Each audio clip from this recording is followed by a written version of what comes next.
Sembang secara santai lah.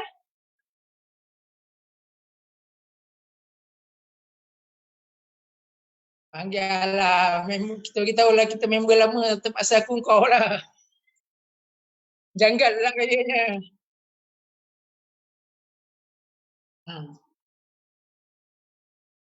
Okey. Okey.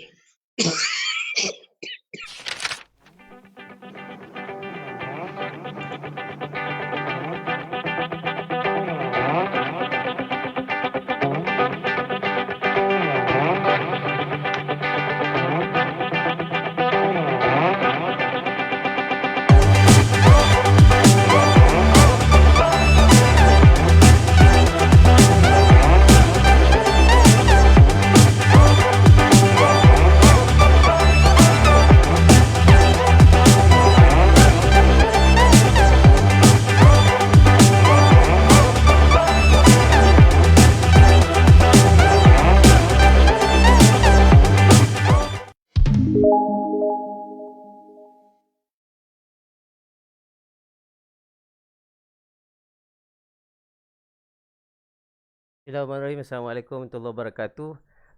Kepada semua yang dah siap sedia kat depan tu, minta maaf sebab agak lewat sikit.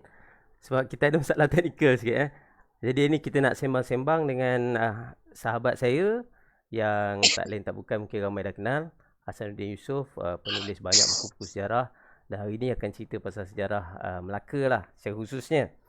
Jadi buku yang diceritakan ni pun saya pun tak pernah tengok lagi. Apakah buku ni sepatutnya keluar kat Pesta Buku kalau tak silap saya. Nanti kita dengar pada inilah Hasan lah.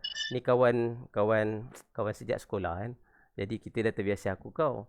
Tapi kadang-kadang bila formal tu kita panggil lah dengan gelaran macam-macam kan. Ustaz ke, tuan ke kan. Tapi hari ni kita tengok lah apa jadi, kita panggil apa yang sesuai. Jadi saya nak ucapkan selamat datang lah pada Ustaz Hasan. Hasan, dengar ke? Ya. Okey, apa khabar? Sihat ya? Itulah.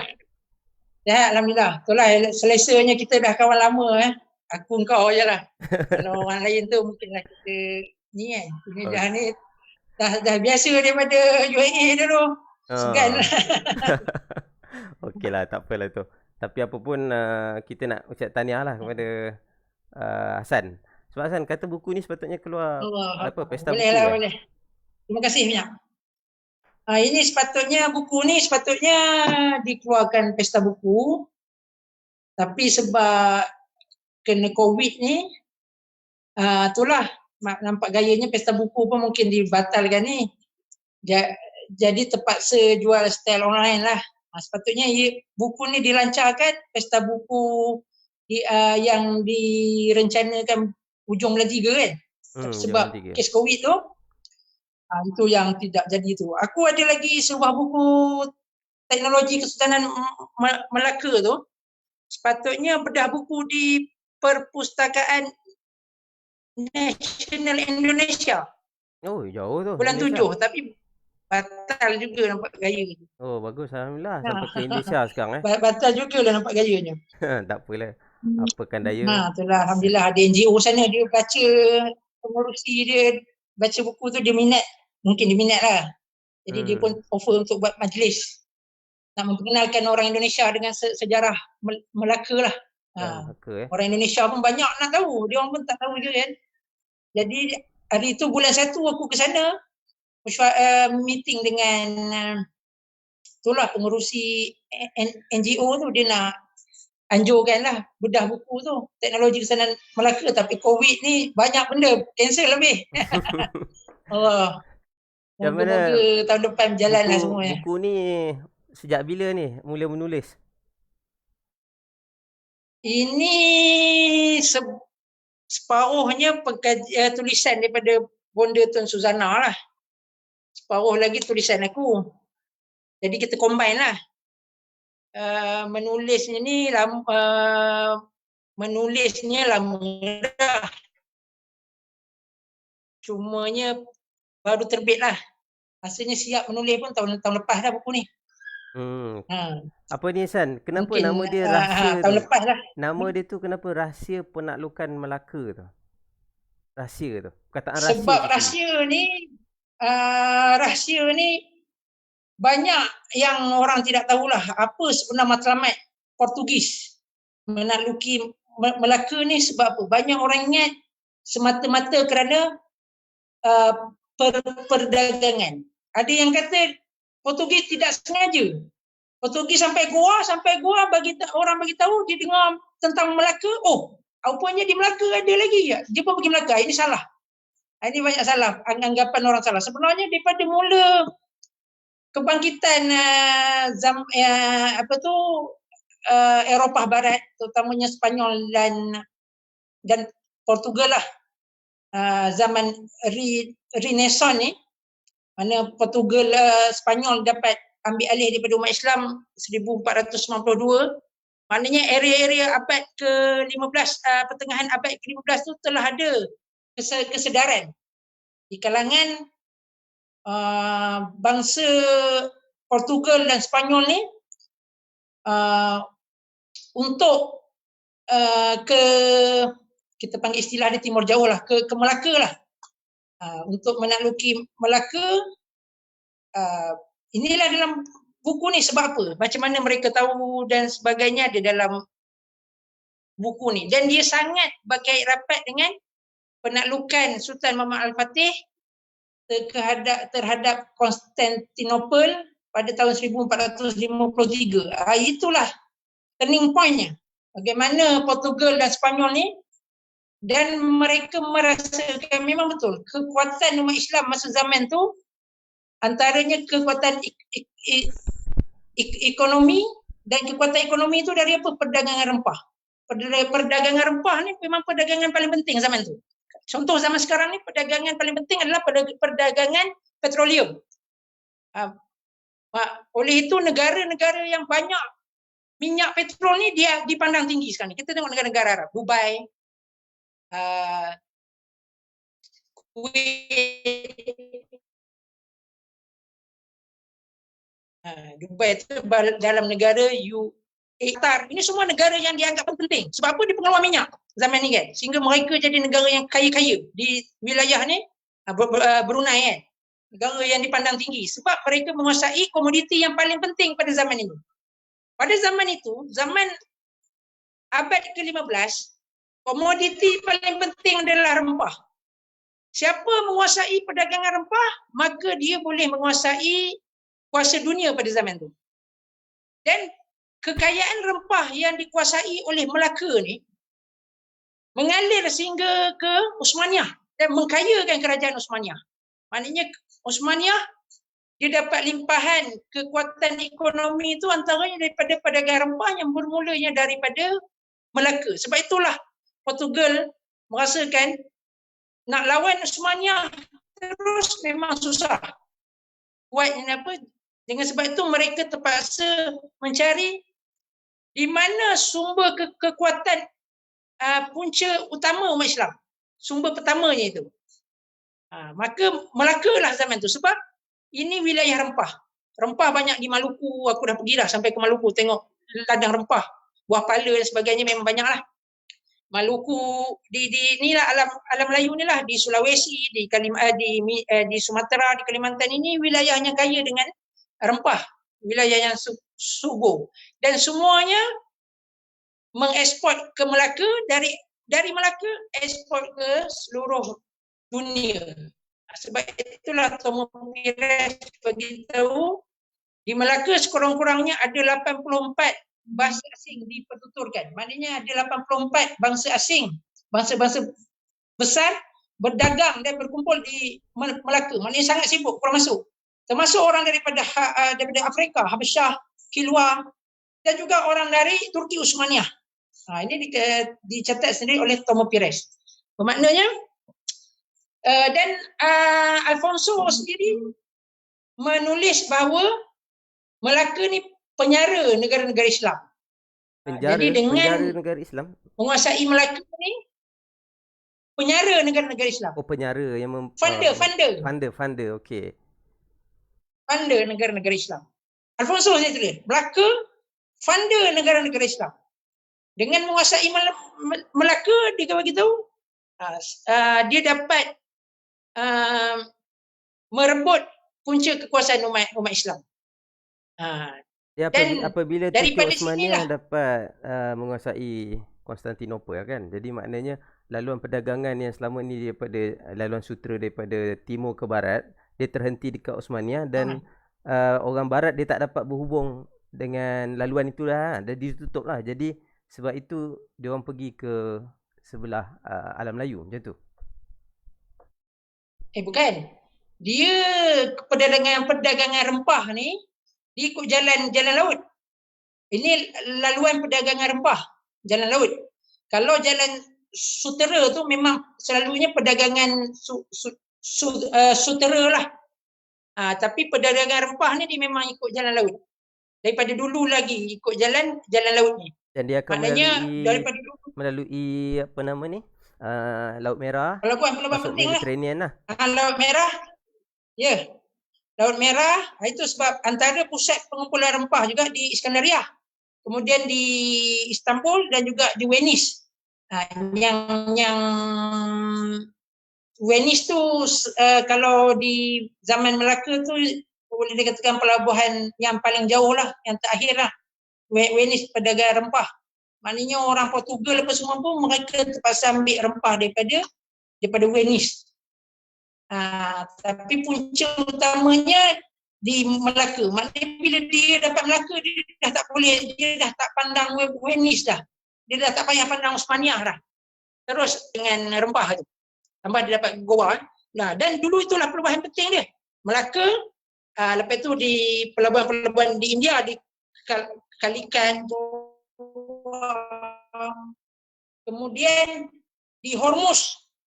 Hormuz dekat Parsi, kemudian di Oman, kemudian di pelabuhan di Kilwa di Afrika ni, dan juga pelabuhan-pelabuhan yang dekat Laut Merah lah, sehingga ke Iskandaria, kemudian terus ke Istanbul. Ini semua poin-poin perdagangan rempah zaman itu. Jadi dan ini semua ni dikuasai oleh orang Islam. Portugis tu sendiri dia memang tujuan dia attack Melaka adalah untuk menguasai perdagangan rempah ni. Tujuan utama dia sebab dendam perang salib.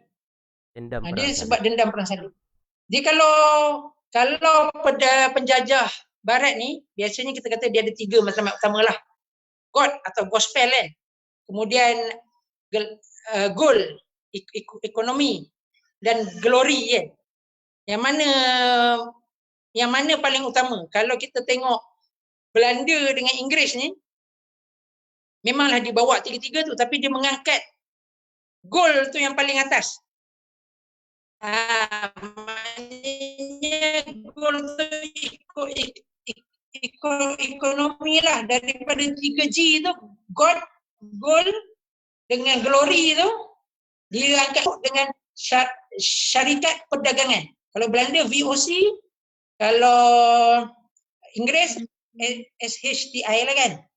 Tapi kalau Portugal dengan Sepanyol tak, dia meletakkan God tu di atas. Maknanya dendam perang salib. Dia daripada dalam buku ni aku tulis, bila Sultan Muhammad Fatih berjaya menakluki Konstantinopel, dia memberi kejutan yang besar pada orang Eropah lah. Dengan sebab tu Pop pun mulalah merancang, menulis surat dan sebagainya, dan menggalakkan orang kuasa-kuasa di Eropah masa tu mencari kekayaan di luar Eropah. Dan daripada situlah digalakkan penjelajahan. Sebab itu mereka sangat tumpukan bidang penjelajahan.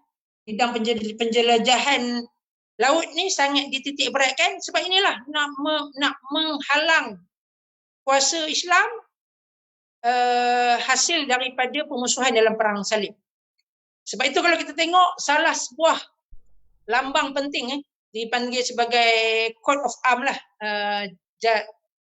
jata ketenteraan atau jatah kerajaan kalau Portugal ni dia ada dua, yang utama negara dia punya dan juga astrolabe sfera.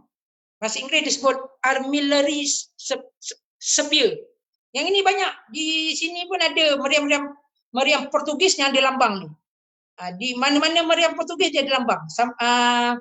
Dan daripada lambang inilah wujudnya bendera Brazil yang ada bumi tu. Itu daripada lambang tu lah. Itu astrolabe sfera.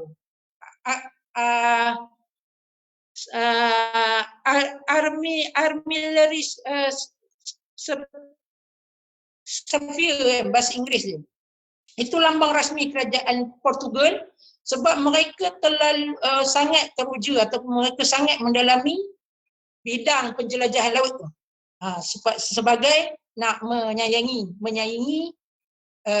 kuasa Islam. Daripada situlah akhirnya mereka menemui benua Amerika, Selatan Amerika, dan mereka pun menguasainya. Semua bertitik tolak daripada ni. Semuanya kalau kita lihat pada zaman itu bertitik tolak daripada penaklukan Konstantinopel 1453. Termasuklah berkenaan selain daripada rahsia yang ini kan. Sebab ni tajuk dia rahsia, mesti banyak lagi rahsia lain yang mungkin dikongsikan kan. Macam contoh ada tak yang bagi tahu semua kena belilah. Mungkin antara rahsia-rahsia yang penting yang patut kita tahu, yang boleh kita tahu sikit lah, macam contoh mungkin senjata ke? Itu termasuklah, tapi bukan rahsia sangatlah. Memang sebab kalau ikutkan nak bagi tahu, ini buka rahsia sikitlah, bukan sekadar buku ni tapi peribadilah. Aku pun buat PhD sekarang ni, tengah siapkan PhD dalam senjata api Melayu kan. Maknanya daripada semua aspek, bermakna bila aku buat PhD tentang senjata api Melayu ni, kena kaji semua aspek lah, daripada mana asal teknologi itu, bagaimana semua aspek lah, apa jenis-jenis dia, semua aspek lah. Dan daripada tu adalah banyak penemuan-penemuannya yang aku pun tak masuk dalam ni, tapi kita ada sikit lah bahawa senjata api ni memang teknologi itu mengalir daripada dunia Arab, Timur Tengah. Dan kita sangat rapat dengan Arab sebenarnya. Kita bukan sahaja mengalirnya tamadun seperti bahasa ataupun dakwah Islam ataupun ini, bukan sahaja sekadar itu. Sains dan teknologi pun dia masuk bersama-sama itu. Sebab itu kalau orang cakap orang Melayu ni ketinggalan, itu sangat tidak munasabah. Sebab kita dengan dunia Arab ni sangat erat. Dan orang Arab kebanjiran. Orang-orang Arab bukannya sikit. Daripada sejak zaman Kedah Tua lagi, kan, telah berlakunya kebanjiran orang Arab. Al-Idrisi menulis, lebih kurang pencatat-pencatat Arab juga, As-Sirafi juga menulis bahawa sejak abad ke-10 lagi 200,000 orang Arab tinggal di Kedah Tua. Maknanya daripada dulu lagi hubungan dunia Arab dengan alam Melayu ni sangat erat lah. Bermakna orang Arab ni dia bukan saja menyampaikan agama Islam, bukan saja menyampaikan dakwah Islam, malah ketamadunan yang ada pada dunia Islam pun masuk sekali di alam Melayu dengan orang Arab. Sebab itu senjata api, dalam PhD aku dapat temuilah daripada mana asal nama Meriam, daripada mana asal nama Lela, daripada mana asal nama Rentaka, semua daripada Arab. Semua daripada Arab. Tidak siap tu boleh, kalau PhD tu boleh dibukukan, baik jugalah. Bila tu agak siap PhD maknanya doa-doa lah, aku dah nak siap lah. Doa-doa lah. Alhamdulillah. Ni tengah-tengah cuti lama PKP ni boleh siapkan lagi dah. Memang tengah sibuk lah. Ada 4-5 orang suruh buat video kan tentang sejarah Melayu, tapi aku tolak, kenapa aku sibuk nak buat tu, nak type ni. Tapi dengan kau aku setujulah untuk buat. Tidak, aku tak nak juga. Oh, terima kasih banyak. Terima kasih banyak. Itulah. Macam dalam Bermaknanya, jalan-jalan kan mencari bahan tentang sejarah Portugis dan Melaka ni, berkaitan penaklukan ni, apakah macam penemuan-penemuan yang menarik yang jumpa depan mata? berkaitan dengan Melaka ke berkaitan dengan apa? Melaka. Dengan Melaka ni sendiri. Okey. Melaka ni, dia nak tahu kehebatannya dari sudut kebendaan boleh dikatakan tidak ada dah. Terhapus. Susah nak jumpa.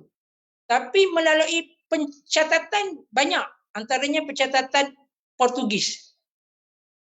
Setakat ini, bukti wujudnya Melaka tu yang paling kuat. Yang paling kuat lah pada aku lah. Yang paling kuat sebenarnya apa? Pada hukum kanun Melaka. Itu paling kuat sekali.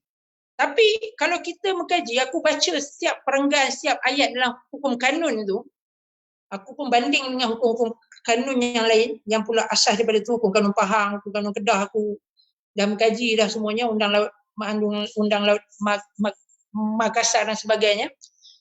Daripada itu kita tahu tamadun Melaka ni bukannya main-main, bukannya rendah, dia tamadun tinggi. Dan dia sangat rapat dengan Arab. Contoh, prosedur penghakiman di Melaka cukup dah. Ada hakim, ada amalkan macam negara Islam yang lain. Al-Bayyinah ala mudda'i wal yamin ala man ankara, macam mana berikrar dengan saksi, semua ada. Maknanya kalau kita katakan dia ketinggalan ke, pengaruh Hindu kuat ke, itu tak boleh, aku tak boleh terima dengan sebab melihat pada hukum kanun Melaka dan sebagainya. Kalau kita tengoklah Puteri Gunung Ledang tu kan, filem Puteri Gunung Ledang yang berkemban apa tu, tak boleh terima akal, tak boleh. Bila aku baca pencatatan Ibnu Battuta kan, macam mana gambaran Ibnu, ini semua sumber prima ni. Ini semua sumber prima. Catatan Ibnu Battuta tu sumber prima. Bila Ibnu Battuta yang tahun 1346 tu, lebih kurang kan, ke Samudra Pasai, dia ceritakan keadaan macam mana Sultan Malik Zahir Sani tu dengan Samudra Pasai tu, masa ni pun dah kuat Islam ni. Takkanlah zaman Melaka berkemban apa lagi, kan? Walaupun memanglah kita tengok, memanglah tak dinafikan kalau kita tengok Bali memang dia berkembang lah, kalau kita tengok di tempat-tempat lain memang berkembang lah. Tapi kalau Melaka yang ada hukum kanun yang agamanya kuat macam tu, mustahil. Kita boleh katakan mustahil lah. Sebab tu dulu ada syarikat ni lah, dia pernah nak bekerjasama dengan aku, nak buat filem, hampir nak jadi dah. Dah rancang kisah tentang Melaka ni A sampai Z, aku dah buat dah. Susun daripada segi keadaan Melaka dengan auratnya tertutupnya, suasana Islamnya dengan teknologinya kan. Aku dah buat dah tu. Dah nak menjadi dah, tapi ditakdirkan Allah ada benda lah yang menyebabkan dah orang kata dah 60% lah nak berjaya benda tu. Tapi ada sebab, ada yang benda yang ditakdirnya aku tak boleh bercerita kat sini lah. Dari segi macam pemakaian kan tadi kan cakap kan, dalam catatan Arab, ya betul dia sebut macam tu lah. Macam dalam catatan selain Arab macam Portugis, adakah disebut juga tentang pemakaian macam tu? Yang ada seorang pelayar Itali, namanya nama hujungnya De Wartema. De Wartema ni, Leonardo de Wartema aku. Dia sampai di Melaka zaman Kesultanan Melayu Melaka, masa tu Portugal belum sampai lagi. Dan dia ni lah pencatatan orang barat yang paling awal. Dia ni pelayar Itali. Dia sampai di Melaka sebelum Portugal sampai, dan dia kata pakaian orang Melaka persis orang di Kahirah dan Syria. Barangkali dia melihat barangkali dia menggambarkan orang perempuan, sebab dia kata pakaian orang Melaka ni memang dia sendiri tulis. Aku ada pencatatan tu. Catatan Dewartema tu. Pakaian orang Melaka seperti pakaian orang Mesir, orang Kahirah dan orang Syria dia disebut. Itu antara yang kuat lah. Okey, sambil-sambil tu kita ambil jugalah soalan ada orang soal juga dekat komen-komen FB ni ada contoh ada ramai tengok ni, malu. Ya ke? Tak tahulah ramai ke tidak. Yang penting kita dapat sembang lah. Daripada Izafri Ahmad ni, dia tanya macam mana untuk pembelajaran. Itu sahabat baik tu. Ya, macam mana untuk pembelajaran sejarah dalam buku teks? Sesuai tak untuk jelaskan versi buku teks dengan versi kajian terkini? Maknanya yang buku teks sekolah dengan yang kita dah jumpa sekarang. Buku teks tu saya pun dah semak dah. Ustaz Izafri, Assalamualaikum. Saya pun dah semak lah. Buku-buku teks ni ada yang saya semak lah. Dari segi peringkat umur tu memang baik lah. Sesuai lah dengan gambarnya. Kalau kita tengok sejarah tingkat 4, tingkat 3, tingkat 2, memang baik lah. Sejarah tu. Dia pun ada terang tentang Sriwijaya dan sebagainya. Tentang Melaka. Sekarang ni pun dah ada dah dalam buku teks. Melaka pakai senjata api dah ada dah. Memang sangat baik lah. Dan buku saya, Teknologi Kesultanan Melaka tu, jadi rujukan. Buku teks darjah 4. Itu antaranya lah buku teks darjah 4. Baik jugalah. Cuma buku teks sekolah tu untuk peperiksaan lah. Sebab sekolah kan ada silibus-silibus kan. Tapi untuk ilmu tambahan, eloklah baca buku-buku yang lain. Untuk tambahan, baik jugalah. Ada tak yang kontradik ni? Yang isu dia masalah. Ada tak yang kontra buku teks dengan buku kajian terkini kan? Nampaknya setakat ni tidak adalah kontradik tu. Cumanya dia simple lah, ringkas lah. Sesuai lah untuk kontradik tu kan? tidaklah. Ada juga soalan lagi dari Ustaz Izafri tadi. Dia tanya teknologi besi zaman Kedah tua. Ada apa-apa ulasan tak? Okey, saya pernah masuk dekat FB lah. Beberapa penulis Arab lah menerangkan tentang Kedah tua ni memang tempat buat besi lah. Malah ada yang cakap, ini penulis Arab ni bukan daripada saya lah. Pedang Nabi, pedang Qol'i tu berasal daripada Kedah tua lah. Ini wallahualam, kita tak wani sebab berkaitan dengan Nabi hadis Nabi man kazaba alayya tu kita kena pegang lah. Tapi penulis Arab menyebut tu. Tapi memang banyak penulis Arab yang menulis tentang Kedah tua ni memang tempat pusat pengeluaran besi dan dia sangat mahir buat senjata, terutamanya pedang daripada jenis Qol'i. Daripada Qol'i itu juga munculnya Qol'i ni gelaran Kedah lah, orang Arab sebut Kedah ni dengan kalah ataupun Qol'i lah, orang Arab sebut Kedah merujuk kepada Qol'i lah. Dan daripada tu juga kalau kita tengok ada perkajian antaranya daripada SQ Fatimi sebut daripada Qol'i ni juga munculnya perkataan Kalain ni timah dalam bahasa Portugis. Maknanya kesan dia punya kemasyhuran Kedah tua ni sebagai pusat pengeluaran besi dan juga timah. Dan banyak penulis Arab menulis bukan sahaja tentang Kedah tua ni, hebatnya daripada segi pengeluaran besi tu, malah dia juga boleh membuat senjata api yang sangat baik lah, sangat baik. Senjata api lah, pedang. Buat pedang, namanya pedang Qol'i, pedang ataupun Saif al-Hind.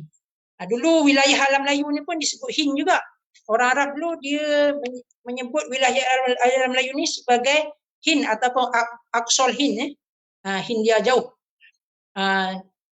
Kalau Indochina dia sebut Hindusin. Daripada perkataan Hindusin tu muncul perkataan Indochina. Tapi kalau sini dipanggil Hind. Wilayah ni dipanggil Hind. Ada yang sebut sebagai Jazair Hind. gugusan Kepulauan Hindia. Disebut di Hind ni tempat nama Kalah ni, Qal'ah ni, dia mengeluarkan pedang nama Qal'i, pedang terbaik. Ini banyak. Nanti aku akan kumpulkan. InsyaAllah minggu ni akan kumpulkan penulis-penulis Arab tentang senjata, kehebatan senjata yang dikeluarkan oleh Kedah Tua dan Alam Melayu. Ada kumpulan. Memang aku dah kumpulkan. Nanti aku akan salin benda yang aku kumpul tu, aku akan masuk dekat FB. FB page kan? FB yang dua-dua sekali Okey. Ada satu lagi soalan daripada kawan kita, Ridwan bin Talib. Soalan dia pertama bilakah tarikh bandar Pelabuhan Melaka tu ditawan oleh Portugis? Maknanya secara spesifiknya bila Pelabuhan Melaka tu ditawan? Pelabuhan Melaka di tahun 1511 lah. Dia di tahun itulah dia ditawan tu. Tapi bulan Ogos. Sepanjang dia maksudnya dia mula kalah tu, dia bukan terus kalah, masih ada lagi pertahanan kan? Maknanya dia tetap cuba bertahan. Dia bukannya terus kalah. Pertama Melaka hampir menang. Portugis dah nak patah balik dah. Semua general Alfonso ni dah give up. Dia bagi tahu kita dah tak guna dah lawan Melaka ni, baik kita balik India dah. Tapi Alfonso bagi tahu kita dah habis dah. Kita punya Raja Manuel Dom ni dah melabur habis-habisan dah. Dan kalau inilah kita punya persembahan kita kepada Tuhan. Dia kata inilah kita punya jasa yang kita nak tunjukkan kepada Tuhan, dia cakap. Sebab kalau kita hilang Melaka ni, kita hilang segala-galanya. Tapi kalau kita dapat Melaka ni, kita boleh dapat segala-galanya. Berapa lama usaha bertahan tu berapa lama? Maknanya 1511 tu bukan dia terus hancur kan? Maknanya terus dijajah atau ditakluk oleh Portugis. 1511 tu dia sebenarnya Portugis, dia dapat takluk kecil je. Kota Melaka je. Kota saja kan. Di luar Kota Melaka masih lagi di bawah Alam Melayu. Dia bukannya, walaupun wilayah Melaka luas, tapi yang berjaya ditakluki oleh Portugis 1511 itu hanya Kota Melaka. Bolehlah kita tak tahu juga sempadan yang sebenarnya masa tu. Tetapi kalau kita sebut Muar apa tu dah luar dah. Dah bukan dah Kota Melaka lah. Dan lepas itu wujudnya pula bukannya wujud, disambung kerajaan Melaka ni disambung oleh kerajaan Johor lama, anak Sultan Mahmud, Sultan Alauddin. Dia jadi sultan di Johor dan dialah meneruskan empayar pemerintahan Melaka ni. Dan Portugis tetap di Kota Melaka saja. Dia tak dapat nak melebarkan. Dia tak pernah tawan Perak, dia tak pernah tawan Kedah, dia tak pernah tawan Johor. Dia hanya Kota Melaka, Kota Melaka aja. Itu pun dia bergelut. Sepanjang pemerintahan dia, penguasaan dia di Melaka tu, dia diserang banyak kali oleh tentera Johor, oleh tentera Demak, oleh tentera Aceh, oleh tentera Jepara dan oleh gabungan tentera-tentera Islam ni pun pernah menyerang Portugis. Dan dia hampir banyak kali dia dah nak kalah dah. Tapi biasalah ada belot dan sebagainya. Yang itulah masalahnya. Kan Melaka punya hubungan yang cukup baik dengan Empire dinasti Ming kan, Cina. Kemudian bila jatuhnya Melaka di tangan Portugis ni, berkait juga dengan soalan Ridwan ni. Dia kata tak ada ke usaha daripada Empire Cina atau sekutu-sekutu yang lain untuk rampas mula bandar Melaka tu ataupun bersama-sama mempertahankan bandar Melaka waktu diserang? Dia sebenarnya Ming memang marah lah. Antaranya contoh kemarahan Ming ni, Tomo Pires ni yang menulis antara penulis Portugis terawal menulis tentang Melaka, Thomas Pires. Dia tulis Melaka, dia tulis buku Suma Oriental tu, mula dia tulis tu 1512. Dia sampai di Melaka 1512. Hanya beberapa bulan selepas Melaka ditakluk oleh Portugis, dia sampai di Melaka dan dia pun tulis tentang Melaka dan Suma Oriental. Kemudian dia pergi ke China, dia kena tangkap. Kerajaan dinasti Ming tangkap dia dan dia mati dalam penjara. Sebab apa? Ming marah. Penaklukan Portugis. Tapi biasalah, Ming sendiri pun ada masalah dia yang dihadapi, masalah dalaman yang dihadapinya. Dia pun tidaklah nak mengutuskan bantuan dan sebagainya. Dan masa tu pun yang kuat Osmaniyah. Kalau kita tengok zaman tu, zaman kejatuhan Melaka 1511 tu, zaman tu Sultan Bayazid II. Dan Sultan Bayazid memang kalau kita kaji dia zaman itu, dia pun memang banyak masalah dengan pemberontakan dalamannya, dengan pergaduhan antara anak dia, dan juga dengan Syiah Ismailiyahnya di kerajaan Safawinya. Banyak masalah yang dihadapi Utsmaniyah zaman tu. Lepas tu dengan bergelut dengan itu, belum kira serangan permusuhan dengan kerajaan-kerajaan Eropah Barat lagi, dengan Itali dan sebagainya lah. San, ada juga yang tanya ni, Aizuddin bertanya apa cabaran-cabaran yang ditempuhi lah sehingga terhasilnya buku Rahsia Penaklukan Melaka ni. Mesti ada cabaran kan? Dia sebuah cabaran lah. Cabaran Melaka ni kita nak kumpul bahan lah. Menulis ni pertamanya nak kumpul bahan rujukan. Yang itu ambil masa lama. Kita kena kumpul, kita kena kaji, kita kena semak, kita kena baca 2-3 kali, dan kita kena merujuk silang. Itu itu cabaran menulis buku ni lah. Kita kena kumpulkan bahan tentang Melaka sebanyak mungkin. Itu sebab kumpulkan penulisan dari Portugis dan juga yang lain-lain lah. MJ Pintando punya, kemudian Duarte Barbosa, kemudian dengan dengan Heredia, dan yang lain-lain lah. Thomas Pires. Kita kumpulkan, tengok tentang Melaka ni, kita menyaring apa tu dan dapatlah buku ni kan. Termasuk juga cabaran yang dilalui ni sama dengan soalan yang Ridwan tanya lagi ni. Dia tanya bila Portugis serang bandar Melaka, pelabuhan ni kan, mereka menggunakan taktik bumi hangus, scorched earth.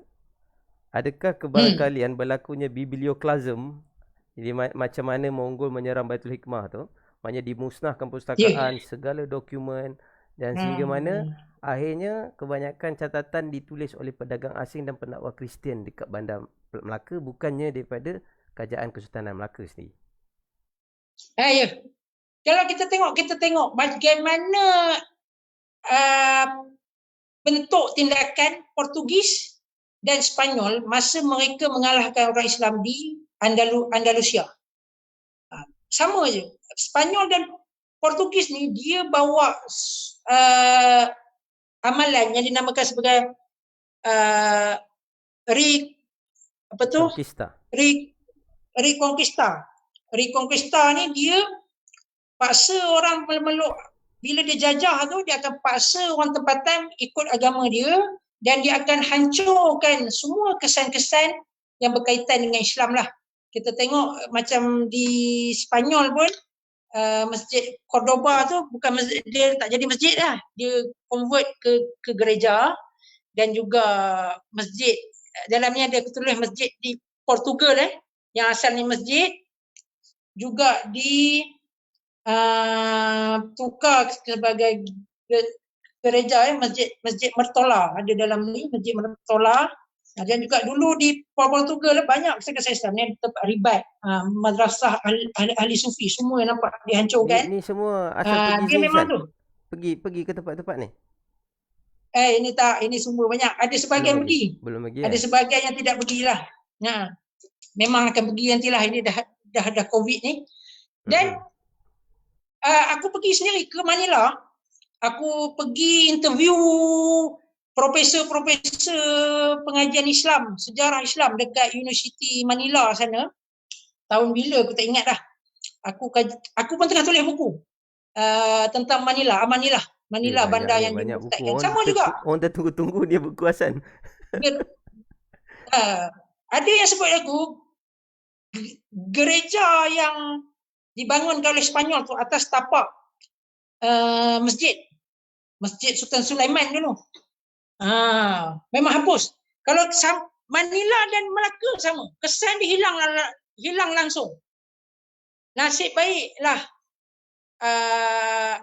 ahli arkeologi kemudian ni menemui batu nisan Sultan Mansur Shah di Bukit Sempaul. Itu bukti kuat bahawa makam-makam Sultan Melaka di kawasan itu. Jadi kalau ikutkan bila aku pergi Demak, Banten dan sebagainya, aku buat rujuk silang, timbang dan sebagainya, aku dapat kesimpulan makam Sultan Melaka ni, aku yakin daripada para mesyuara sampai ke Sultan Mansur Shah ni, makamnya di Masjid Melaka, di bawah tu, di tepi sungai tu, bawah Sempaul tu, di situlah tapak masjid. Dan kebiasaannya kalau ikutkan pattern tradisi perancangan bandar Demak, Banten dan sebagainya, yang mana makam Sultan dibuat dekat masjid, dekat situlah masjid makam Sultan Melaka lah. Barangkali batu nisan tu jumpa kat Bukit Sempaul, dia bongkarnya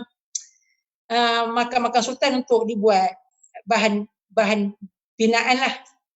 Dan Portugal mustahil dia bawa batu-batu tu daripada negara dia mesti ambil daripada Melaka jugalah. Maknanya bangunan-bangunan di Melaka tu, termasuk dinding masjid, termasuk batu-batu nisan tu dirobohkan. Itulah yang dibuat dinding Formosa dan juga dibuat gereja St. Paul itu. Daripada batu-batu, bongkah batu dinding masjid, batu-batu nisan. Dan ni sendiri Portugal sendiri ada tulis, ada mencatatkan tentang ni. Dirobohkan dinding masjid yang dibuat daripada batu dan dibuat Porto Formosa sebagainya. Maknanya dia memang nak hapuskan kesan Islam. Macam sekarang ni kita dengar kata orang Filipina dekat Filipina pun tengah bangkit balik dengan semangat kemelayuan dan Islamnya kan. Yalah. Memanglah dia pun nak tukar nama negara dia, ada merancang lah. Kalau katakan apa tu, dia punya presiden dia nak tukarkan daripada Filipina ke Maharlika. Wallahualam lah. Ni Ustaz Zahiruddin ni, dia tanya juga soalan. Dia kata ada tak jumpa dekat peranan orang selain orang Melayu lah dalam penaklukan kota Melaka? Maknanya ada biasa kita dengar pengkhianat Melayu sendiri kan. Ada tak yang bukan Melayu? Sebab Ustaz kata dia pernah baca dalam satu rekod sampainya orang Portugis ke Mindanao dengan bantuan kapitan Cina berpengaruh di Melaka. Lukos. Ada. Orang Lukos tu Filipina. Memang ada, terlibat sekali. Termasuk orang daripada India juga. Dan ini memang pattern penjajah orang barat. Dia takkan guna 100% orang dia. Kalau kita tengok askar Inggeris pun, dia tak guna orang Inggeris, orang Nepal, kita katakan sebagai Gurkha kan. Dan juga Sing dululah macam itulah digunakan bangsa-bangsa lain jadi askar. Strategi itu dah dibentuk awal lah. Lebih awal lah. Strategi itu dah dibuat lebih awal lah maknanya sebab dia gunakan orang tempatan. Dia dibuat lebih awal. Pattern tu orang Portugis dah buat dah. Maknanya dia menakluk Melaka, India, Goa tu. Orang-orang Goa tu dia jadikan tentera dia. Mereka sama-sama pergi menyerang Melaka. Termasuk orang Goa lah. Ni ada Aizuddin ni dia tanya apa signifikan pantun ni? Kalau roboh kota Melaka, papan di Jawa hamba dirikan. Apa relevannya Jawa dengan Melaka ni? Ini daripada ini pantun jihad sebenarnya. Dalam buku Raudatus Salatin aku ada tulis lah. Dia selepas Melaka tumbang, kerajaan-kerajaan Islam ni yang ada hubungan yang baik dengan Melaka, antaranya kerajaan Demak lah. Kerajaan Jawa pusatnya Demak. Di samping Demak tu yang berperikatan dengan Demak, kerajaan Jepara dan juga kerajaan Banten. Ini kerajaan-kerajaan Islam yang bergabung daripada Jawa ni mereka sendiri. Daripada 1513 sendiri, Raden Fatah telah menggerakkan angkatan tentera yang diketuai oleh Wali Songo Sunan Kudus. Kemudian bila Raden Fatah meninggal, naik pula anak dia, Pati Unus. Pati Unus ni, nama dia sebenarnya Yunus lah. Tapi bila sebutan Jawa ni, dia sebut Pati Unus lah. Pati Unus ni sendiri, dia menggerakkan angkatan tenteranya dengan meriam yang besar-besar. Meriam yang besar-besar yang membuat meriam besar ni antara yang mengalirnya teknologi daripada Utsmaniyah lah. Arab dan Utsmaniyah dengan meriam ini banyaklah yang menyebut, ada dalam kajian PhD aku tentang angkatan tentera Demak dah bawa meriam-meriam yang besar menyerang ke Melaka, dan Pati Unus sendiri dia syahid. Itu sebab namanya Pangeran Seberang Laut. Seberang Laut tu seberang laut. Maknanya pangeran yang syahid di laut, di seberang laut. Maknanya dia syahid di Selat Melaka masa dalam usaha untuk mengusir Portugis dari Melaka. Daripada situlah timbulnya pantun yang sangat masyhur, kalau roboh kota Melaka. Kota Melaka telah dirobohkan oleh Portugis. Papan di Jawa hamba dirikan. Maknanya orang-orang Jawa ni, mereka akan ambil papan-papan di Jawa ni untuk mendirikan balik kota Melaka dengan keazaman jihad mengusir Portugis. Kalau sungguh bagai dikata, kalau benarlah perkara ini berlaku, badan dan nyawa hamba serahkan. Badan dan nyawa aku serahkan untuk jihad. Ini bukan pantun cinta kan. Orang ingat banyak pantun cinta. Ini pantun jihad. Ada yang menyatakan daripada sinilah. Kalau tengok dari segi kupasan pantun ni kan, maknanya hubungan ialah dulu kita tak dipecahkan dengan sempadan geografi ni. Ikut kita ni Jawa ke Portugis, Sumatera ke mana ke kan, Melaka ke kan. Jadi dalam keadaan sekarang ni kita nampak kita dah mula, orang kata mula ada satu kesedaran balik lah kan. Maknanya sempadan ni kita dah boleh hapuskan dengan mengangkat balik kekuatan semangat Melayu Islam tu. Tapi secara realitinya kan, seperti mana yang Hasan dah pergi sana sini di alam Melayu ni, macam mana Hasan sendiri tengok, adakah masih ada lagi semangat-semangat kita dengan negeri kita, nasionalis kenegerian tu? Macam mana tu? Macam mana tu? Lantaklah Malaysia jadi apa? Sebab kita masih lagi bergaduh soal sukan. Soal ini siapa punya batik. Ini pakaian makanan siapa. Jadi ya kalau tengok pantun tadi, ini soal kita bersatu lah. Maknanya alam Melayu ni dia tak kisahlah kita ni berasal pada mana, tempat kat mana, tapi kita sama-sama berganding bahu lah. Tapi sekarang dalam hal yang sekecil bola sepak pun kita boleh bergaduh. Disebabkan ini Malaysia, masalah tim Indonesia. Ini pertamanya sempadan yang ada sekarang ni daripada ialah negara merdeka lah. Indonesia terbentuk macam mana? Dia dulu mana ada Indonesia, mana ada wujud dulu. Dulu kerajaan-kerajaan ni lah, Aceh kan, kerajaan Jambi, kerajaan Palembang, adalah sempadan-sempadannya, dan sempadan ni sebenarnya ada zaman dulu. Dia tetap menggunakan sungai, tetap juga menggunakan laut. Mereka ada sempadan-sempadan dia. Sempadan wilayah tu, dan dia ada tentera, mereka ada juga tentera-tentera yang berkawal kat sempadan ada. Dan sempadan yang wujud hari ini memanglah bukannya sempadan yang kerajaan-kerajaan dulu. Sempadan yang wujud hari ini adalah daripada penjajahan lah. Malaysia, Indonesia ni semuanya wujud daripada penjajahan lah. Sempadan yang wujud kesan daripada penjajahan lah. Dan daripada itu memanglah bila dah wujudnya negara, adanya semangat pula dah berbeza lah. So, sebagai contoh lah, orang Minang di Negeri Sembilan dengan Minang di Sumatera Barat, asalnya dia daripada suku yang sama, tapi bila dipisahkan oleh sempadan Malaysia Indonesia ni, dia ada orang semangat Indonesia dia kuat, dia bergaduh lah. Ada orang semangat Malaysia, bila bola, orang Minang Negeri Sembilan sokong Malaysia, orang Minang di Sumatera Barat sokong Indonesia, dia boleh, ini sikap taksub yang pada bangsa, pada aku gini stress. Nah, sikap taksub ni dia bukan pada bangsa je, dia semua ada parti politik, kita boleh jadi pada mazhab, kita boleh menjadi pada kita punya jemaah boleh menjadi, semuanya tak baik. Semua yang semua ini Nabi menentang, bukan sekadar perkauman. Sebenarnya perkauman yang baik Nabi mengakui. Dalam hadis Nabi ada suku Al-Ash'ari ini dalam perang, diorang ni ada adat yang baik. Mereka ni kalau bila habis makan, mereka kumpulkan makan dan dibagi. Nabi akui ini nilai yang baik daripada suku ni, dan Nabi bagi tahu mereka daripada aku daripada mereka. Ini ada dalam hadis Nabi. Maknanya ini sebenarnya aku tengok untuk apa tu Kurulus Osman. Time PKP ni aku banyak tengok cerita sejarah lah. Cerita ni.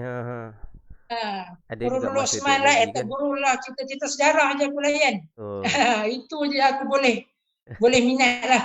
Kalau kita tengok, bangsa ni penting untuk mengangkat, untuk berdakwah. Sebab apa Usmaniyah dapat naik? Sebab ada semangat Kai, suku Kai. Dia ada semangat tu kan. Dan Nabi sendiri pun tidak menghilangkan. Banyak kan, kalau kita tengok sahabat-sahabat Nabi sendiri pun, kenapa dia nisbahkan kepada suku dia? Abu Musa Al-Ash'ari, kenapa perlu nisbahkan kepada Al-Ash'ari? Kalau bangsa ni tak baik, memang tak boleh nak angkat terus bangsa ni, patutnya tak boleh guna tu Al-Ash'ari tu kan, menunjukkan dia pegang pada perkauman kan, pada suku dia, suku Al-Ash'ari kan. Termasuk juga apa tu, sahabat-sahabat Nabi yang lain yang menisbahkan kepada bangsa. Orang Arab memang biasa Quraisy menisbahkan kepada suku kan. Sebab apa? Benda pada akulah, ini pendapat akulah, benda yang Allah anugerah tanpa kau boleh pilih, kau sepatutnya kena bersyukur tau. So, sebagai contoh kan, Allah anugerahkan aku berwajah macam ini. Aku tak ada pilihan. Kalau ikut orang, mungkin kalau boleh pilih, semua nak wajah macam Fatah Amin kan. Tapi Allah anugerahkan aku berwajah macam ni. Aku kena apa yang aku berbuat, aku kena syukur. Alhamdulillah Allah. Sama juga macam Allah menganugerahkan aku, inilah mak ayah aku. Aku tak boleh pilih. Kalau orang boleh pilih, semua nak anak sultan. Semua nak lahir anak sultan. Tapi Allah pilih. Bagaimana Allah pilih? Ini wajah-wajah aku kena syukur. Ini ibu ayah aku yang aku kena syukur, aku tak boleh pilih. Itulah juga dengan bangsa. Apabila Allah menganugerahkan aku sebagai bangsa Melayu, aku kena bersyukur. Orang Cina kena syukur dia sebagai bangsa Cina, orang India kena syukur sebagai bangsa India, dan orang Melayu kena syukur sebagai bangsa Melayu. Sebab bila Allah anugerahkan bangsa, Allah bukan sekadar menganugerahkan bangsa. Allah menganugerahkan bersamanya adalah bahasa, corak pemikiran, budaya. Ini semua anugerah Allah, dan juga ilmu pengetahuan yang ada berbeza-beza daripada setiap bangsa. Orang kata kepintaran tempatan itu. Apa tu? Kearifan lokal atau kearifan tempatan. Kearifan lokal. Itu semua berkaitan dengan bangsa. Itu sebab Nabi memuji sisi baik suku Al-Ash'ari dalam perang itu, sebab ada budaya dia yang Nabi, sehingga Nabi kata aku daripada mereka tu kan. Asabiah ni seronok kalau kita nak tengok dari sisi positif Asabiah ni, kalau kita bincang pasal Ibn Khaldun Muqaddimah kan, dalam kitab Muqaddimah. Ya, betul. Memang cerita pasal tu. Saya ni ada sikit lagi San. Kita mungkin tinggal 10 minit lagi, lebih kurang. Ada sikit lagi soalan kita jawab lah sikit lah. Ada dakwaan kata tanah Melayu ni tak pernah dijajah, hanya terima residen saja. Macam mana pandangan? Okey, dia ni memanglah kalau kita tengok daripada segi, sebab Inggeris kalau kata Indonesia memang kena jajah lah daripada Belanda kan. Belanda sendiri menghapuskan kesultanan di Indonesia, tapi Inggeris ni dia lain sikit. Itu yang agak peliknya, Inggeris masuk ke tanah Melayu ni dia dengan perjanjian. Dia masuk ni semua dengan perjanjian Pangkor, dan dia masuk bukan sebagai pemerintah, sebenarnya dia masuk sebagai resident, maknanya penasihat kepada sultan. Maknanya dia sendiri mengakui kekuasaan sultan-sultan tanah Melayu. Ini berbeza dengan yang dibuat di Afrika atau di India lah. Dia masuk dengan perjanjian, dan daripada segi perundangan, daripada segi perjanjian, nampaknya dia bukan menjajah, dia cuma menasihat. Dia semua penasihat kepada sultan. Tapi daripada segi perbuatan, dia memang menjajah. Hasil-hasil bumi kita ni diambil, dibawa ke negara dia, besi apa semua dibawa, dan dia sendiri pun seolah-olah ada kuasa pada sultan. Contoh, bila berlakunya pembunuhan Bush, pembesar Melayu Maharaja Lela, Datuk Sagor dihukum gantung kan. Sultan Abdullah dibuang mereka ada kuasa untuk buang sultan ke Pulau Seychelles kan. Maknanya dia dari segi tindakan tu tindakan penjajahan. Kemudian sebab itulah kita sambut kemerdekaan, maknanya kita pernah kena jajah. Maknanya kalau kita tengok yang katakan kita tak dijajah ni hanya pada kalau kita tengok perjanjian ajalah. Kalau kita tengok secara hitam putih, seolah-olah kita tidak dijajah. Tapi aktual dia, secara hakikatnya, kita memang kena dijajah. Sultan-sultan masa tu pun memang kena ikut nasihat dia. Walaupun namanya cuma penasihat, kalau itu kan sultan boleh tolak, boleh menerima lah. Tapi seolah-olahnya dah macam automatik. Cuma Inggeris ni, kesan penjajahan dia lebih panjang, lebih parah, lebih panjang lah. Dia banyak pemikiran, dia banyak penjajahan pemikiran, perang pemikiran. Wazwah al-fikriyah kan. Maknanya perang pemikiran tu lebih kuat Inggeris daripada segi, dan berbanding dengan secara fizikal ni ini berbeza dengan Belanda, berbeza dengan Spanyol, berbeza dengan Portugis lah. Maknanya Inggeris ambil pendekatan yang nampak lembut, tapi kesannya pun memang parah jugalah. Tengok sekarang lah. Ada ni beberapa soalan juga berkenaan Hang Tuah lah. Satu berkenaan Hang Tuah waktu zaman Khalifah Osmaniyah, ada kaitan apa-apa tak yang boleh dikait? Satu lagi, adakah sosok Hang Tuah ni sebagai satu jawatan ataupun individu yang waktu kejatuhan Melaka berkait atau tidak? Okey. Nak cerita tentang Hang Tuah ni memang panjang lah. Tentang hubungan Melaka dengan Osmaniyah, aku ada tulis dalam buku Menjejak Hubungan Osmaniyah lah. Yang tulisnya adalah penulis Arab ada tulis, penulis Turki ada tulis, dan penulis Portugis sendiri pun penulis Portugis sendiri pun tulis dalam yang berdagang di Melaka ni antaranya orang Turki Osmaniyah. Rom masa tu memang dia sebut Rom memang jelas Turki Osmaniyah. Dan dalam tentera Melaka sendiri ada tentera Turki Osmaniyah, ada orang-orang Rom. Ini Portugis sendiri yang tulis. Bermakna hubungan antara Melaka dan Osmaniyah ni memang ada. Dan kalau ikut munasabahnya, Melaka ni dia bila Portugis sebut dia penyara negara Islam, dan kekayaan, dan ini kerajaan yang paling kaya, pelabuhan paling kaya, takkanlah Osmaniyah tidak mengadakan sebarang hubungan. Yang ini pun kalau ikut munasabah, tapi dari segi pencatatan tu memang jelaslah ada hubungan. Tapi tentang Hang Tuah yang diutuskan oleh Sultan Mansur Shah ke Osmaniyah untuk membeli meriam. Ini satu-satunya sumber yang sebut perkara ni adalah hikayat Hang Tuah. Dan hikayat Hang Tuah ni dia tak boleh jadi rujukan sejarah. Dia rujukan sastra boleh. Pertama kita tak tahu siapa penulis dia. Kemudian daripada segi penulisan ni pun adalah yang tidak yang maknanya kalau kita bandingkan dengan Bustanus Salatin karya Syekh Nuruddin Araniri ni jelas. Hikayat Hang Tuah ni dia memang mensadurkan kisah itu. Kisah Bandar Aceh, macam keadaan Bandar Aceh zaman tu, lepas tu hubungan Uthmaniyah dan tokoh-tokoh yang disebutkan oleh hikayat Hang Tuah tu, Ibrahim dan sebagainya, dia tidak teli dengan sejarah Uthmaniyah. Dengan sebab itu dia tak boleh jadi rujukan sejarah. Tapi walau bagaimanapun, aku tak menafikan kewujudan Hang Tuah ni. Aku ada. Sebabnya kalau pengalaman aku lah, di Patani dia ada 2 telaga Hang Tuah sebenarnya. Kat Masjid Kerisik tu, lepas tu di dekat bandar Patani itulah ada telaga Hang Tuah. Tapi yang tu sekarang dah tidak ada dah yang tu. Tapi dulu ada. Ada sumber yang kata dulu ada telaga Hang Tuah dekat tu. Kemudian kalau pergi Hang Tuah ni sangat masyhur lah kisah dia. Kemudian aku pergi ke Bintan, ada sekolah tinggi Hang Tuah. Aku pergi ke Surabaya, ada Universiti Hang Tuah, kapal Hang Tuah, ada yayasan Hang Tuah. Di Sulawesi ada sekolah Hang Tuah. Di Pekanbaru ada jalan Hang Tuah.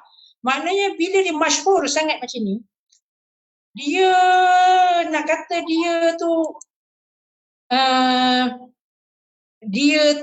sebagai sumber dongeng tu susah jugalah. Dia masyhur tu yang pertama. Dia sangat masyhur. Nombor 2, selain daripada Hang Tuah, selain daripada hikayat Hang Tuah, dalam Sulalatus Salatin sendiri pun ada tulis tentang Hang Tuah. Dalam Tufat Nafis pun ada. Maknanya dari segi kewujudan Hang Tuah tu ada. Cuma aku hormatlah pandangan Prof Adam. Prof Adam bila dia mengkaji hikayat Hang Tuah tu, bukan dia sebut bukannya Hang Tuah, dia kata itu Hang Tuah. Itu gelaran, bukan nama orang. Sebab memang zaman-zaman dulu dalam manuskrip pun perkataan tua tu sering kali juga disebut sebagai Tuha. Tuha. Sampai sekarang pun banyak masjid-masjid tua pun dia dah ambil nama masjid Tuha. Itu memang biasalah. Itu perbezaan tu pada aku okey lah, tidak ada apa pun. Bukannya kita beza yang sangat-sangat teruk kan. Ni Nur Aidil Perbezaan sejarah Zakaria tu. dia tanya ni, kan Siam kan dah lama nak dapatkan Melaka. Tapi bila kejatuhan Melaka di tangan penjajah yang lain, macam mana dengan peranan Siam waktu tu? Dia tak berusaha sama ke? Siam memang ada jelas. Dalam catatan Portugis dia memang rapat. Dia rapat Portugis dengan Portugis. bila dia dah dapat Melaka tu, dia rapat dengan Portugis, Siam. Dia memang rapat dengan Portugis, hubungan dia baik. Okey. Dan dalam catatan Portugis tu memang Portugis adalah menjalin hubungan dengan Siam, memuji Siam, memang dia baiklah dengan Siam. Portugis memang ada hubungan dengan Siam. Maknanya dia berperanan secara tak langsung ke secara langsung? Dari segi maknanya, yalah tadi ada strategi menggunakan tempatan semua kan. Maknanya Siam sendiri pun merupakan tali barut yang ada dekat dengan Melaka lah.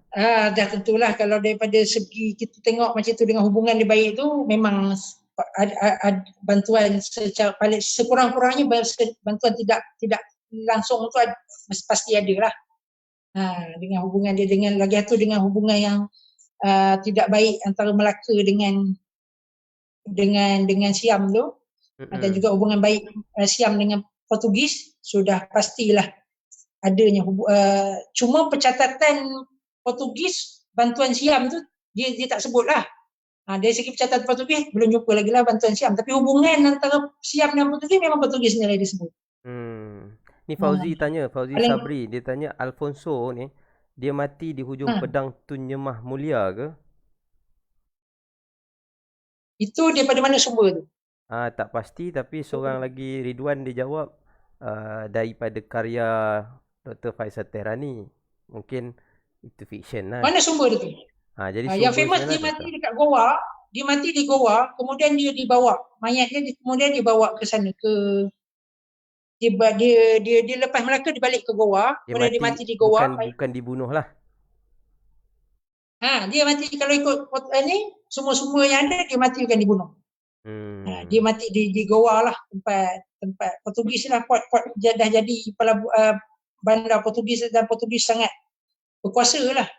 Itu jadi hub pelabuhan dia antara Portugal ke Timur Jauh, hub dia di Goa lah. Kalau sebarang masalah di Melaka tu memang bantuan-bantuan semua daripada Goa lah. Maknanya kedudukan dia sangat kukuh di Goa. Nak kata dia kena bunuh tu, itulah ada sumber tu boleh dikongsi-kongsikan lah. Saya boleh mencari sumber tu. Ya, kadang-kadang kenapa bila kita baca novel, kadang-kadang novel ni dia ada campur aduk dengan fiksyen kan. Tambah-tambah fiksyen. Jadi sebab, bagi orang yang membaca novel sebagai sumber sejarah, dia jadi masalah sikit lah. Itu sebab aku tak buat novel. Sebab kita nak buat sumber sejarah yang boleh dirujuk oleh buku sejarah, boleh dirujuk oleh sekolah dan sebagainya. Semua ada footnote. Aku menulis ni semua ada footnote. Aku tulis. Senjata daripada mana. Aku amalkan penulisan ada footnote. Sumber daripada mana. Memang itu cara terbaik untuk kita tahu sumber kan. Sumber asal tu. Jadi sumber tu penting. Memang mengkaji sejarah ni sumber penting. Sebab memang ada banyak versi. Kita boleh terima asalkan dia ada sumbernya kan. Asalkan ada sumber. Ya, betul. Kalau ada sumber betul. Kalau ada sumber, memang kita boleh. Apa nama ni Hasan? Kita dah cerita panjang ni pasal buku. Jadi orang mesti tanya kat mana nak beli buku ni? Buku ni boleh beli daripada aku pun boleh. Daripada ejen-ejen penerbit alami. Kalau tengok buku-buku banyak lah. Buku sejarah Islam Melayu. Tekan je dia punya, adalah dia punya page dia. Itu semua ejen-ejen penerbit alami lah. Hello? Hello? Nampak? Hello? Hello, sekejap. Tak maaf ya.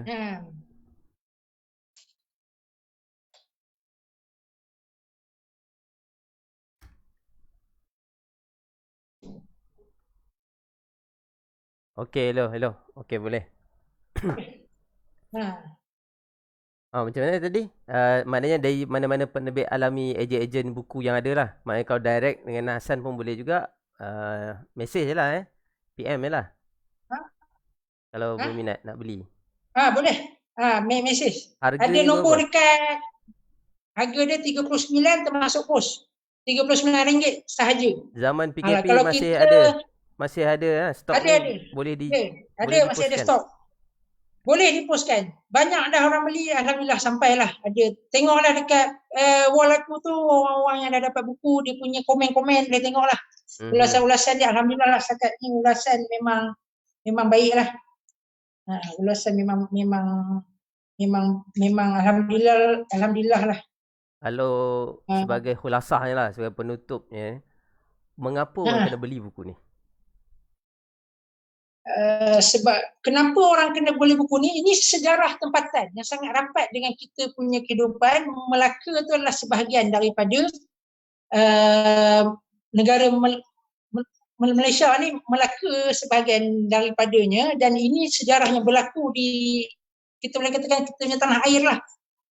Dan sangat penting lah kita tengok bangsa-bangsa lain, mereka sangat angkat sejarah mereka. Tengok Turki lah. Aku tengok Turki ni pun aku cemburu lah. Memang betul. Dia buat drama ni, Kurullah Osman, Guru. Sebab apa dia buat ni? Sebab dia rasa penting. Aku dengar cerita kan, sampai ada orang Amerika Selatan, Mexico ke, ataupun Argentina ke masuk Islam sebab ni, Guru punya ni. Dan aku tak heran kalau orang putih, dia kaji sejarah Melayu pun dia boleh masuk Islam. Contohlah, Tan Sri Mubin Shepat kan. Dia masuk Islam, dia tu orang yang mengkaji tentang Melayu lah. Kemudian Amin Sweeney ni banyak kaji tentang syair-syair Melayu, masuk Islam dia mengkaji tentang Melayu kan. Maknanya barangkali kalau kita dengan sejarah ni, kita ada nilai-nilai baik. Kita kaji sejarah ni, kita nak pertamanya untuk panduan, pengajaran, dan juga kita nak mengangkat nilai-nilai baik. Macam aku sebut oleh hadis Nabi, ada nilai baik. Macam kau mengkaji nilai baik daripada Cheng Ho, nilai baik daripada orang Cina, Islam Cina kan. Itu sangat baik. Itu memang kita boleh belajar daripada dia kan. Macam mana baiknya kau kaji sisi-sisi baik yang ada pada Cheng Ho, pada orang Cina Islam. Begitulah juga. Tambahlah dengan kita punya bangsa sendiri, aku merasa kan. Apa sisi-sisi baik kan. Yang tak baik tetap tak baik. Ada orang dianggap, orang Melayu dulu kuat berjudi, sabung ayam. Dia tengok sikit-sikit cerita daripada filem, daripada baca, dia terus anggap. Sedangkan dalam hukum kanan faham lah. Hukum kanan faham jelas. Main dadu, siapa berjudi, lepas tu hukum faham tu abad ke-17 lama dah. Siapa yang berlaga ayam apa semua tu, hukumannya berat. Memang hukum judi itu memang judi diharamkan zaman tu. Maknanya kuat Islam kan. Tapi bila kita tengok, bayangkanlah kan, hari ini kalau orang 1000 tahun kemudian dia cuma baca tentang sejarah lepat, kemudian dia ambil konklusi orang tahun 2020 semuanya mengamalkan batiniah. Apa perasaanmu? Baik tak? Kalau dia tahu kita makan lepat pisang tak apa. Orang Islam. Sedangkan orang-orang Islam ni ramai yang baik-baik kan, yang pergi semayang, bukan nak mengumpat, insya-Allah. Aku bagi contoh lah. Bayangkan 1000 tahun kemudian, kalaulah negara dunia ni masih ada, orang tahun itu katakanlah 2150 lah. 2000 katakanlah 2950. Orang tahun 2950 dia dapat sejarah yang tahun 2020 adalah tentang golongan batiniah. Kemudian mereka buat kesimpulan zaman ni semua orang berakidah itu. Kita kata adil tak? Tak adil. Macam tu juga bila kita kata orang dulu semuanya sabung ayam dan sebagainya, betul tak macam itu? Betul. Mana sumber dia? Inilah masalah yang sebenarnya dia bukan dalam hal sejarah aja, banyak benda juga yang dipanggil generalisasi. Maksudnya sebab kita tahu satu benda generalisasi, betul, masukkan bakul. Benda kita tahu satu, jadi kita rasa semua macam tu.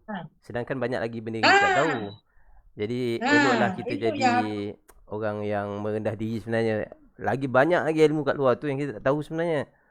Tapi kita tahu sikit, kita rasa kita dah pandai dah. Yang itulah yang mungkin menjadi masalah bagi mungkin peringatan untuk kita juga kan. Kamu macam ni pengajaran ni last lah, perkongsian aku last lah. Kita dulu kan berlatar belakang undang-undang dengan syariah kan. Kita banyak ilmu kita ke arah tu kan. Apabila tentang sejarah ni boleh dikatakan aku adalah sikit tapi tidaklah banyak. Tapi bila aku masuk ke bidang ni, aku kaji buku-buku sejarah-sejarah, banyak aku tak tahu rupanya. Ya, betul. Tapi bila aku pergi pula ke lapangan, jejak ni, jumpa orang ni, interview profesor ni, interview ketua kampung, Pak Kades, jumpa dengan orang tu, lagi aku rasa aku bodoh. Walaupun aku rasa banyak buku dalam perpustakaan aku baca dah. Betul. Sama perasaan yang itu yang kadang-kadang. Itu sekarang ni bila orang nak berdebat, aku malas lah. Kalau kau nak bincang ilmiah, boleh. Tapi kalau kau tak pergi ke lapangan, kau tak buat kajian ke perpustakaan, kau nak debat dengan aku rasa aku buang masa. Gitu. Okey, baik. Terima kasih banyak Hasan. Terima kasih banyak Hasan. Sebab bagi masa dalam sibuk menyiapkan PhD kan. Tapi dapat juga sama yang kita. Jadi dapatkan buku ni RM36. RM36 boleh dapatkan RM39 boleh dapatkan terus daripada Hasan sendiri, boleh PM. Boleh. Ataupun ejen, mana-mana ejen pun boleh lah. Ejen apa? Penerbit Aku alami. Aku tekankan bukan ambil daripada aku seorang. Kalau boleh bantu sekali lah semua ejen yang ada waktu PKP ni susah. Bayangkan semuanya kerja sendiri kan. Betul. Kalau siapa-siapa yang pada aku yang penting ilmu sampai. Pada aku yang penting apa aku tulis ni sampai. Saya rasa kalau kata ada ejen yang dengar tu, nama seorang-seorang yang dengar ataupun yang tengok video ni, nanti komen je. Ada. Letakkan maknanya nombor terlintas di telefon, awal ada buku ni. Terlintas di awal ada buku ni, belilah. Saling-salinglah kita. Bukan sekadar tuan-tuan, bukan sekadar dapat ilmu, tuan-tuan juga dapat membantulah. Semua-semua orang yang terlibat jual buku ni kan. Adalah sikit kan. Betul. Itulah dia. Yang terakhir saya menunggu, kita orang ni menunggu bila Hasan nak bawa kita pergi jalan-jalan, menjejak sejarah-sejarah yang dia dah pergi ni, macam menjejak hang tuah ke di alam Melayu ni kan. Ini dah COVID ni, macam mana? Ini COVID, lepas COVID nanti. Sebab banyak benda yang kita dapat daripada Hasan hari ni, yang pengalaman. Maknanya kalau kau boleh setkan kan, aku bukan apa, aku kadang nak bawa orang, aku suka salah. Pertamanya, kalau aku macam ni, aku terang, aku suka pergi seorang-seorang sebab apa? Kalau aku pergi seorang-seorang, pergi sebuah tempat, aku senang dapat duduk rumah orang, dapat duduk masjid, apa semua. Tak macam itu, aku banyak dapat benda. Aku duduk rumah ketua kampung, macam-macam aku dapat tahu. Dia bawa aku jalan sini, dia bawa aku jumpa orang yang pakar sejarah ni, dia bawa aku sini. Kalau aku dah bawa sampai 10 orang, kan macam susah dapat. Itu yang aku selalu aku pergi seorang tu. Tak apalah, dia ada masa pergi seorang, ada masa kita pergi berkumpulan. Kan? Boleh. Kalau nak buat trip Hmm. tu boleh. Aku accept. Kita nak buat tentang apa? Wali Songo ke? Buat tentang Wali Songo. Dan kita buat sejarah dia betul-betul. Dia punya dakwah dia, apa dia punya ibrah dia. Tentang apa? Sultan-sultan boleh. Dulu sebelum ni aku dengan Helas. Aku dengan Helas Syaidan kan. Bos penerbit alami dan juga apa tu? Kami bertiga lah Hafiz. PA Helas ni. Kami bertiga pernah jejak Sultan. Aku bawa dia jejak. Berapa banyak tempat lah. Sampai ke Bima dan sebagainya. Memang best lah. Banyak sebenarnya yang kita tak tahu lah, perlu dibukukan ya. Perlu dibukukan. Yang ni yang matlamat aku sekarang nak membukukan ilmu-ilmu ni lah. Baik. Terima kasih banyak San meluangkan masa. Ya. InsyaAllah ada Amin. rezeki lagi Semoga kita bermanfaat lah. berbual pasal buku lain pula ke. Amin. InsyaAllah. Boleh. InsyaAllah. Jadi bagi siapa yang bersama dengan dalam program ni, memang saya akan cuba buat setiap hari Jumaat pukul 3 petang. Jadi apa saja topik lah sebenarnya. Siapa yang ada buku ke, ada talent ke, ada kemahiran yang nak dikongsi, jom PM saya dan kita bual-bual macam ni lah, sembang-sembang lah. And kalau saya ni kan, saya pun sebenarnya baru-baru nak buat. Jadi tolonglah, yang ni sebenarnya daripada channel, saya buat channel YouTube, channel Suhailah. Jadi saya harap tolong subscribe lah nanti lepas pada ni rajin sikit. Bila orang dah subscribe, kita rajin lagi nak buat kan. Jadi insyaAllah kita jumpa lagi pada Jumaat akan datang. InsyaAllah. Terima kasih banyak. Assalamualaikum. Yeah.